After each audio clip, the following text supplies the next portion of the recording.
নমস্কার প্রিয় শ্রোতা বন্ধুরা, রাধা কৃষ্ণ বেদ পিয়ালি চ্যানেলে আমি পিয়ালি আছি। আজকে আপনারা শুনছেন শিবপুরাণ। প্রিয় শ্রোতা বন্ধুরা, শিবপুরাণ আপনাদের কেমন লাগছে অবশ্যই আপনাদের গুরুত্বপূর্ণ মতামত জানাতে ভুলে যাবেন না। চ্যানেলে প্রথমবার শুনে থাকলে অবশ্যই পাশে থাকবেন এবং কমেন্ট লিখতে ভুলে যাবেন না। হর হর মহাদেব। প্রিয় শ্রোতা বন্ধুরা, আজকের আলোচ্য বিষয়বস্তু তৃতীয় সংহিতা। আপনারা শুনতে চলেছেন তৃতীয় সংহিতা, কৈলাস সংহিতা, সপ্তম অধ্যায়, যেখানে বলা হচ্ছে যে সুতের কাশীধামে পুনরাগমন, অর্থাৎ সুতের কাশীধামে এই যে পুনরাগমনের ব্যাখ্যা, যা বিস্তারিত বর্ণনা করা আছে।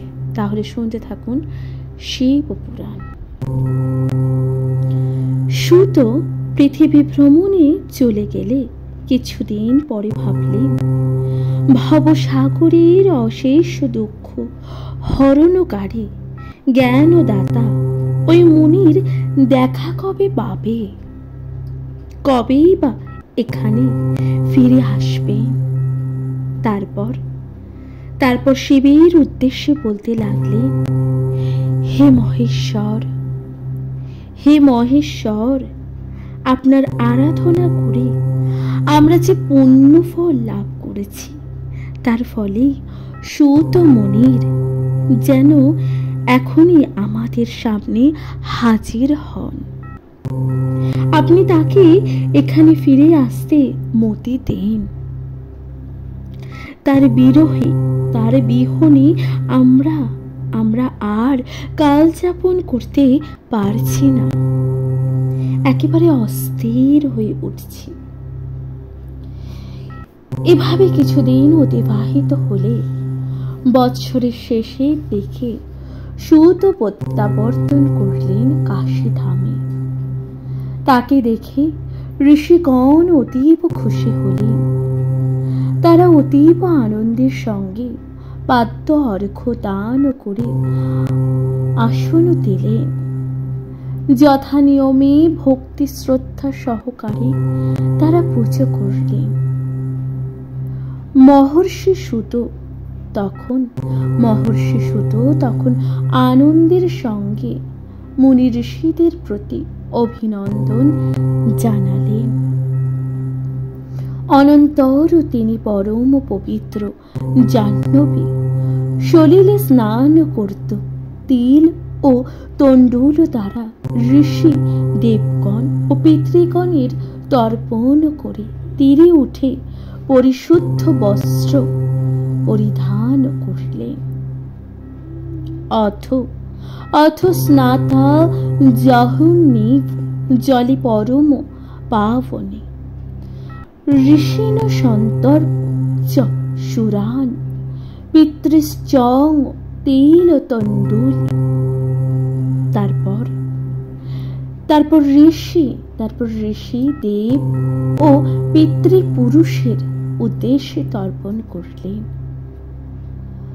অনন্তর তীরে উঠে পরিশুদ্ধ বস্ত্র পরলেন।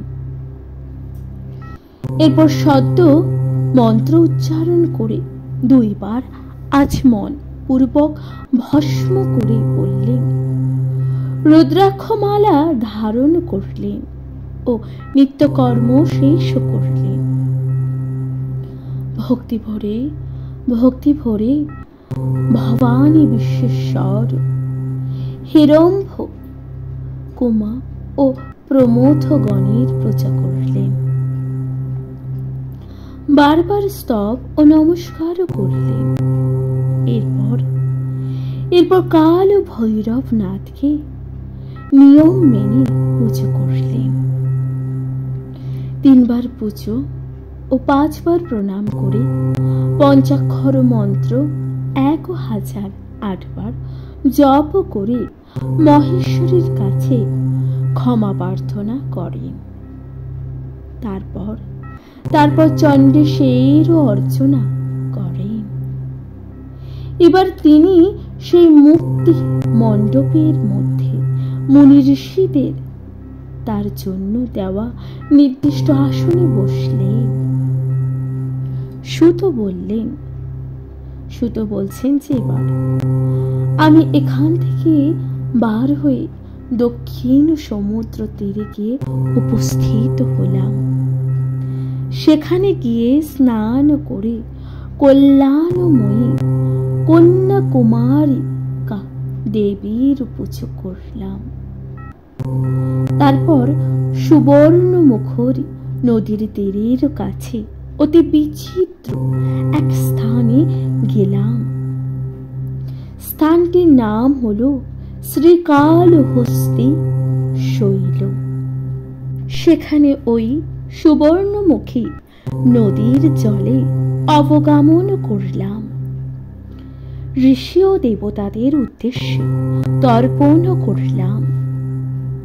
অতি বিচিত্র পশ্চিমাস্য পঞ্চবক্ত সর্প পহর শ্রীকাল হস্তিনাথকে প্রদক্ষিণ করলাম। সেই সঙ্গে কল্যাণদায়িনী জ্ঞান প্রসূন কালিকা দেবীকে ভক্তি ভরে পুজো করলাম। 1008 বার পঞ্চাক্ষর মন্ত্র জপ করলাম। এইভাবে প্রতিদিন বারবার স্তব ও প্রণাম করতে থাকলাম। এইভাবে 4 মাস কাল অতিবাহিত হল। পঞ্চম মাসে একদিন জ্ঞান প্রসূন কালিকা দেবীর কৃপায় কুশ ও চামড়ার আসনে সুখাসনে বসে প্রাণ ও বায়ু নিরোধ করতে পেরেছি এবং এইভাবে চিন্তা করছি যে আমি সেই পরমানন্দময় চিন্ময় পুণ্যাত্মা সেই। ঠিক তখনই আমার গুরুদেব দেখা দিলেন। তিনি উন্নত কায় চর্মদণ্ড কমল ডনু ধারণ করে স্বয়ং গুরুদেব আমার অন্তরের মধ্যে আবির্ভূত হলেন। আমি দেখলাম তার নীল মেঘের মতো দেহ, মাথায় বিদ্যুৎ পিঙ্গলা জটা, কপালে ত্রিপুণ্ড আঁকা, গলায় রুদ্রাক্ষের মালা, 2 চোখ রক্তবর্ণ অকর্ণ বিস্তৃত, সর্বাঙ্গ ভস্ম ধুলোসিত। এখানে একটি সুন্দর শ্লোক রয়েছে যেখানে বলা হচ্ছে যে পদ্মপত্রায় রুণায় বিস্তীর্ণ নয়ন দয়ম প্রাদুর্ভয় হৃদ উদ্ভেজে তদানীমেব সত্যরম। হে মুনীন্দ্রগণ, গুরুদেব দেখা দিয়ে সহসা মিলিয়ে গেলেন। আমি তখন অশ্রুপাত করতে লাগলাম। দেববাণী শুনলাম, হে মহাত্মন সূত্র, বারাণসী ধামে গমন করো। সেখানে যে মুনিগণকে তুমি আগে উপদেশ দিয়েছিলেন তারা তোমার অপেক্ষায় আছে। অনাহারে নিস্পন্দ ভাবে তারা তোমার প্রতীক্ষা করছে। আকাশবাণী শোনা মাত্রই ধ্যান থেকে উঠলাম। হর পার্বতীর মূর্তিকে ভক্তি সহকারী প্রণাম করলাম ভূমিষ্ঠ হই। তার আদেশ পেয়ে সেখান থেকে বাহির হলাম। 40 দিন পর আমি এখানে এসেছি। এখন মহাত্মাগণ আপনারাই বলুন আমার কি বলতে হবে।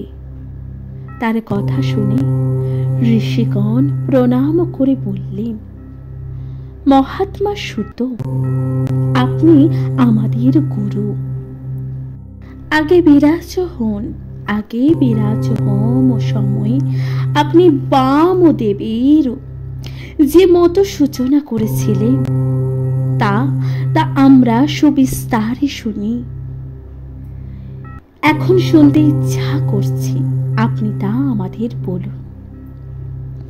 বহু আগে রথান্তর কল্পে মহামুনি বামদেব তীর্থ পর্যটনের উদ্দেশ্যে যাত্রা করেন।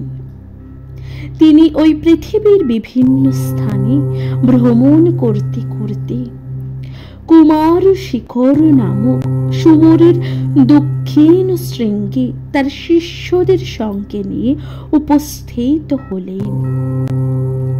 তিনি ছিলেন স্বয়ং গর্ভবাস যন্ত্রণামুক্ত শৈবদের পরম গুরু।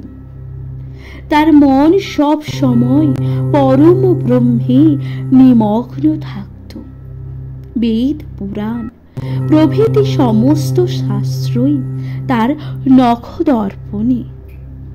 দেব দৈত্য মানুষ প্রভৃতি জীবগণের কি কর্মফলের জন্ম তা সমস্তই তিনি জানেন। তার সর্বাঙ্গে ভস্ম, মাথায় জটা। তিনি নিরাশ্রয়, নিষ্প্রেহ, নির্দ্বন্দ্ব, নিরহংকার, নির্ভয় ও দিগম্বর। তাকে দেখলে দ্বিতীয় মহেশ্বর বলেই মনে হয়। তিনি কুমার শিখরে জ্ঞান শক্তিধর, সর্বদৈত্য প্রমোদকারী, সকল দেবতাদের নমস্য। শিব তনয় ভগবান শিখি বাহন অবস্থান করেন। সেখানে আচার্য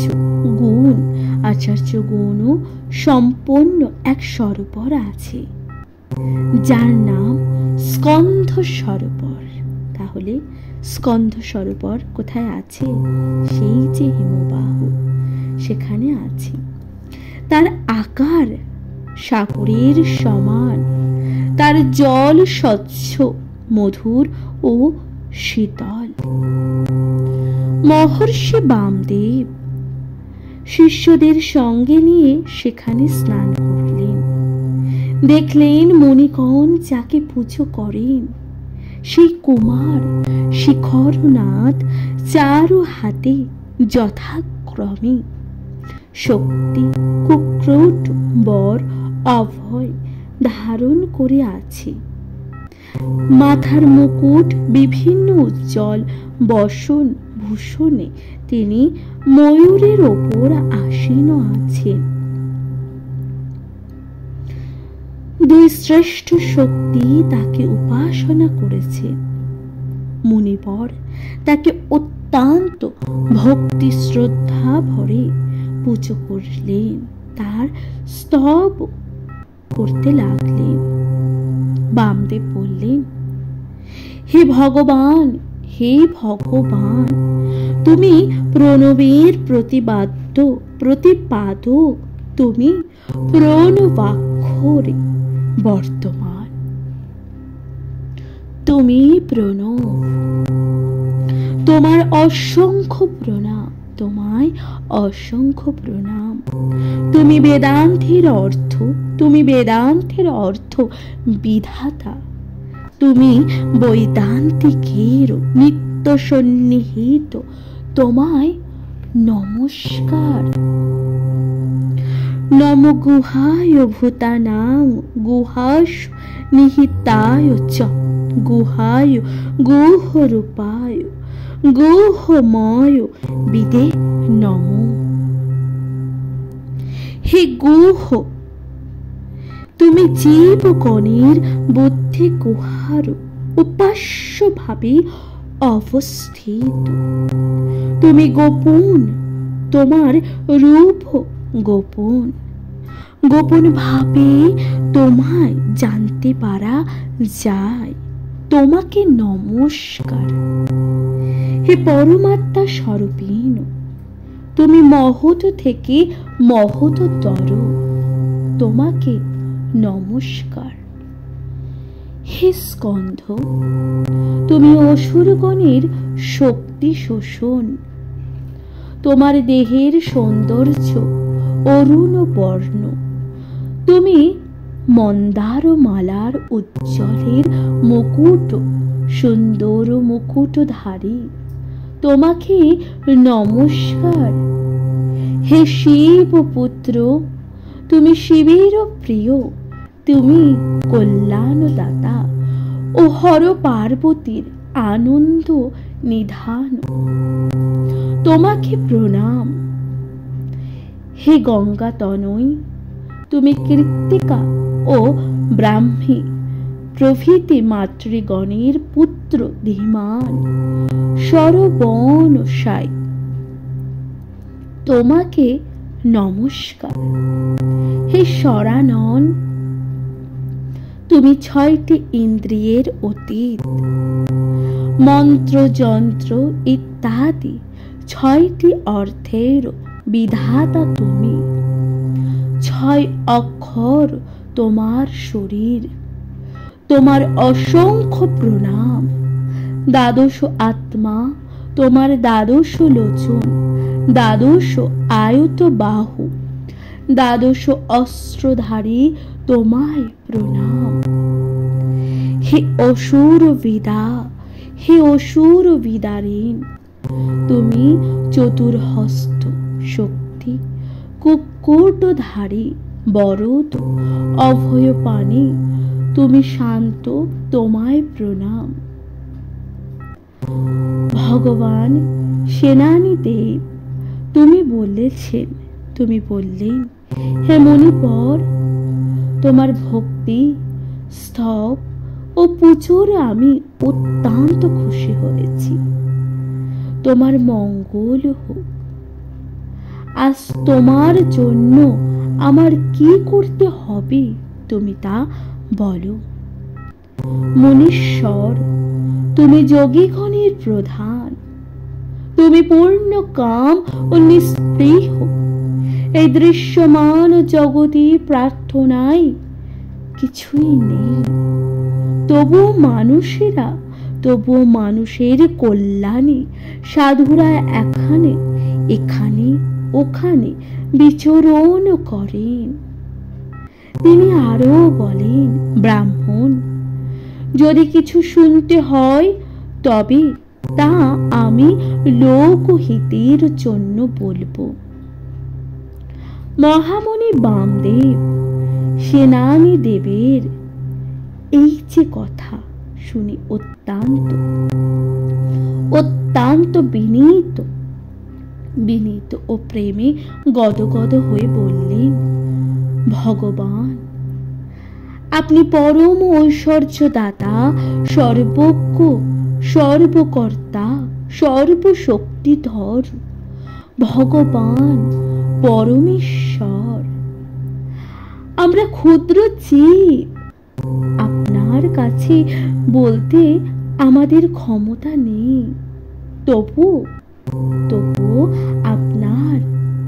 আপনার কণা মাত্র জ্ঞান ও দান করে আমাকে কৃতার্থ করুন। আমি আপনার প্রেরণাতে জানতে চাইছি, আপনি আমায় ক্ষমা করুন। প্রণবই সব থেকে শ্রেষ্ঠ। এই প্রণব বলতে সাক্ষাৎ মহাদেবকে বোঝায়। পশুগণের শাপ ও মোচন, ভগবান পশুপতির প্রতিপাদ্য। শিবের ওই প্রণব দ্বারে উপাসনা করতে হয়। তাহলে তিনি অবশ্যই জীবদের দুঃখ মোচন করেন। তবে প্রণবের বাচকতা সফল হবে।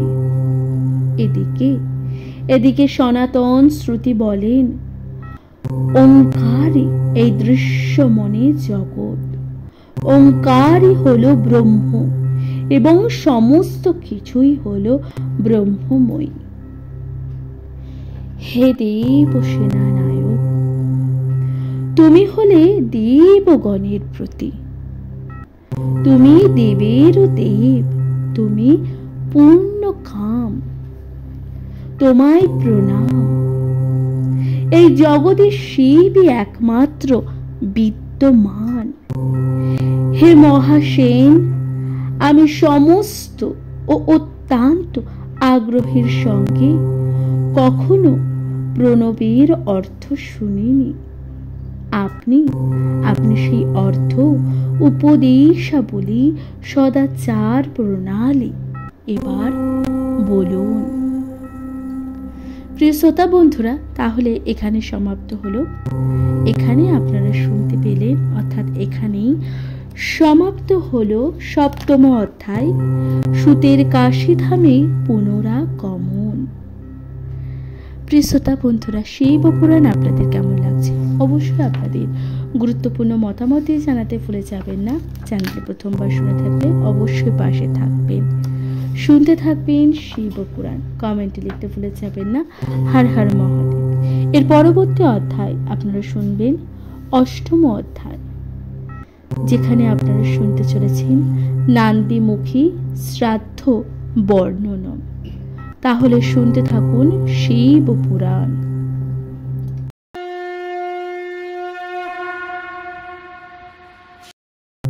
নমস্কার প্রিয় শ্রোতা বন্ধুরা, রাধা কৃষ্ণ বেদ পিয়ালি চ্যানেলে আমি পিয়ালি আছি। আজকে আপনারা শুনছেন শিব পুরাণ। প্রিয় শ্রোতা বন্ধুরা, আজকের আলোচ্য বিষয়বস্তু শিব পুরাণের 8ম অধ্যায়, যেখানে আপনারা শুনবেন নান্দিমুখী শ্রাদ্ধ বর্ণনম। সাধু সাধু মহাভাগ বামদেব মুনীশ্বর তন্মতীব শিবে ভক্ত শিব জ্ঞান বতাং বড়। সুব্রাহ্মণ কার্তিক বললেন, সাধু সাধু মহাত্মা মুনিবর বামদেব, তুমি অত্যন্ত শিব ভক্ত,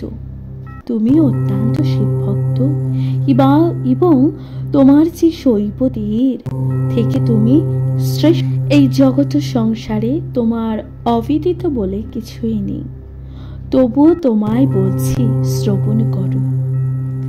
এই জগতে জীব সকল পরমেশ্বর এক বিচিত্র মায়ায় প্রভাবিত এবং নানান শাস্ত্রে পরস্পর বিরোধী সিদ্ধান্ত দর্পণে মোহিত হয়ে সাক্ষাৎ সম্বন্ধে প্রণবের অর্থ মহেশ্বর তা জানতে পারে না। কিন্তু আমি দক্ষিণ বাহু উত্তোলন পূর্বক শপথ গ্রহণ করে বলছি, প্রধানত প্রণব কথাটির অর্থ যে শিব এ কথাই বিশেষভাবে বলা হয়েছে, যাকে কথার বর্ণনা করা যায় না, মানে কল্পনাও করা যায় না, যিনি সর্বদা আনন্দময়, যাকে জানলে জরা মৃত্যু ব্যাধি প্রভৃতি অনুভূতি থাকে না, কিন্তু যার থেকে বিষ্ণু রুদ্র ইন্দ্র প্রভৃতি উৎপত্তি কিংবা পঞ্চভূত ও ইন্দ্রিয় সকলের এবং জগতের উদ্ভব হয়, তিনি স্বয়ংভূ। সূর্যচন্দ্র প্রভৃতি যার আলোয় আলোকিত, সমস্ত জগৎ যার আলোয় আলোকিত, তিনি সর্বেশ্বর। সকল ঐশ্বর্য তার গলায়, সকল ঐশ্বর্য তার থাকায় তিনি সর্বেশ্বর। মুখ খর গণ, যাকে আকাশচারী শম্ভুরূপী চিন্তা করে থাকেন। সৃষ্টি জগতে যে পুরুষ নিজে নির্গুণ হয়ে নিজের গুণের পরম শান্তির প্রকাশ ঘটিয়ে থাকেন, তিনি শিব। তার রূপ 3 প্রকার, স্থূল, সূক্ষ্ম ও অতি সূক্ষ্ম। তার মধ্যে যিনি পূর্ণ এবং সমস্ত দেবগণ মধ্যে আদি, যে দেবতা সনাতন জ্ঞান ও ক্রিয়ারূপ পরমাত্মা বলা যায়। যিনি সদাশিব, সেই দেবাদিদেব স্বয়ং মূর্তি, পঞ্চমূর্তি, পঞ্চমন্ত্র, পঞ্চকলা ইত্যাদি তার শরীর। যিনি স্বচ্ছ ও স্ফটিকের মতোই উজ্জ্বল ও স্নিগ্ধ। তার 5 মুখ, 10 হাত ও 15টি নয়ন। শুদ্ধ স্ফটিক ও শঙ্কাশু, প্রসন্ন শীতল দ্রুতি, পঞ্চব 10 ভুজ, ত্রিপঞ্চানয়ন প্রভু। মুকুট ঈশান, আনন পুরুষ, হৃদয় অঘোর, গুহদেশ বামদেব ও চরণ সদ্ধ। তিনি এই রকম মূর্তি সম্পূর্ণ। তিনি পুরাতন প্রভু, পূর্ণ ও অংশ, সর্বজ্ঞাতা প্রভৃতি 6 শক্তি তার 6 অঙ্গ। তিনি শব্দ ইত্যাদি শক্তিতে পূর্ণ। তিনি হৃদ ও পদ্ম মধ্যে বিরাজমান। নিজ শক্তি মনোন্নয়ী তার বাম ভাগের শোভা। তিনি প্রণব। সেই প্রণবের অর্থ প্রসন্ন ছলে মন্ত্র যন্ত্র সেই 6 প্রকার। তিনি বলেছেন, এই পৃথিবীতে 4 প্রকারের বর্ণ আছে।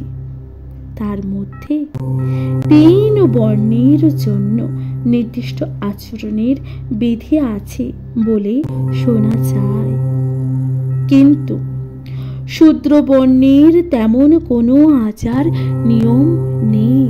শূদ্র বর্ণের তেমন কোনো আচার নিয়ম নেই, কিন্তু শূদ্ররা শ্রুতি বহির্ভূত। তিনি বর্ণের সেবা করার হলে তাদের কাজ ও ধর্ম। ব্রাহ্মণ, ক্ষত্রিয় ও বৈশ্যগণ নিজ নিজ আশ্রয় পালন করে নিজেদের ধর্ম অনুষ্ঠান পালন করবে। শ্রুতি ও স্মৃতি অনুসারে কাজ করে বর্ণাশ্রমের আচার নিয়ম পালন করবে। পালন অনুযায়ী পরমেশ্বরের পূজা করে সিদ্ধি লাভ হয়ে থাকবে। শ্রুতিতে বলা হয়েছে যে ব্রহ্মচর্যের ঋষিগণ, যজ্ঞে দেবগণ ও সধায় নিজ পিতৃগণ তৃপ্তি লাভ করে থাকেন। মানুষ এই 3টি ঋণ থেকে মুক্তি লাভ করলে বানপ্রস্থ গমন করেন। বানপ্রস্থ অবস্থায় শীত, গরম, সুখ, দুঃখ প্রভৃতি দ্বন্দ্ব থেকে এবং এই যে ইন্দ্রিয় জয় ও আহার সংযম করে তাতে এই যে বুদ্ধির দৃঢ়তা ও অচলতা জন্মে, সেইভাবেই যম ও নিয়ম নিত্য অভ্যাস করবে। এইভাবে কর্ম করতে করতে আত্মশুদ্ধি হলে সকল কর্ম জলাঞ্জলি দেবে। সকল কর্ম জলাঞ্জলি দিলে জ্ঞান পূজা করতে হবে। যেহেতু শিবের সঙ্গে ঐক্য থাকায় ওই যে জ্ঞান পুজোর মাধ্যমে তিনি জীবত মুক্ত ফল প্রদান করে থাকেন। বিচক্ষণ ব্রাহ্মণ সকল শাস্ত্র বিশারদ, বেদান্তর জ্ঞান বা শ্রেষ্ঠ আচার্যের কাছে গিয়ে তাকে প্রণাম করে আনন্দ লাভ করে থাকেন। প্রিয় শ্রোতা বন্ধুরা, তাহলে এখানে সমাপ্ত হলো 8ম অধ্যায় নান্দিমুখ শ্রাদ্ধ বর্ণনামের প্রথম পর্ব। আশা করছি তা আপনাদের ভালো লেগেছে। শিব পুরাণ আপনাদের কেমন লাগছে অবশ্যই আপনাদের গুরুত্বপূর্ণ মতামত দিয়ে জানাতে ভুলে যাবেন না। চ্যানেলে প্রথমবার শুনে থাকলে অবশ্যই পাশে থাকবেন, কমেন্ট লিখতে ভুলে যাবেন না। হর হর মহাদেব। নিজের কাছের মানুষ প্রিয়জন সকলের সাথে শিব পুরাণ ভাগ করে নিতে একদমই ভুলে যাবেন না। শুনতে থাকবেন শিব পুরাণ। তাহলে আজকের মতো জানাচ্ছি এখানে বিদায়। ভালো ভালো থাকবেন, সুস্থ থাকবেন তথা শিব পুরাণ অবশ্যই শুনতে থাকবেন। নমস্কার।